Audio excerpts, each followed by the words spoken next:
গ্রাম সত্যি অনেক সুন্দর। হ্যালো গাইস, আসসালামু আলাইকুম। কেমন আছেন সবাই? এটা আমার পেজের প্রথম ব্লগ। তো সকালে ঘুম থেকে উঠেই বেরিয়ে পড়লাম প্রকৃতির সৌন্দর্য দেখতে। খোলা আকাশ কত সুন্দর, দেশি পাতি হাঁসও আমার সাথে হাঁটছে, কুমড়ো গাছটা অনেক সুন্দর। আজ আমাদের বাচ্চা বুড়োদের পিকনিক। এসে দেখি বড়রা রান্না বসিয়ে দিয়েছে। প্রথমে তেল দিয়ে দিল পাতিলে, তারপর পেঁয়াজ দিয়ে ভাজতে থাকলো। পেঁয়াজটা একটু বেশি পরিমাণে ভাজতে হয়, না হলে বিরিয়ানির স্বাদ আসে না।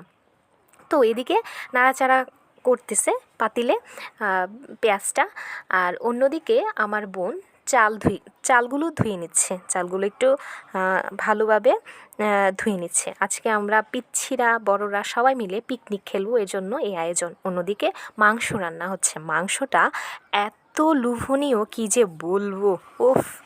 আমার তো এভাবেই খেয়ে ফেলতে ইচ্ছে হচ্ছিল। ভুল করে আবার চলে আসছে চাল ধোয়ার ভিডিও।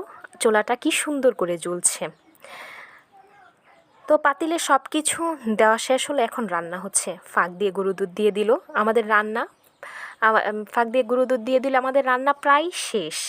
এবং এখন দেখুন বিরিয়ানিটা কত লোভনীয়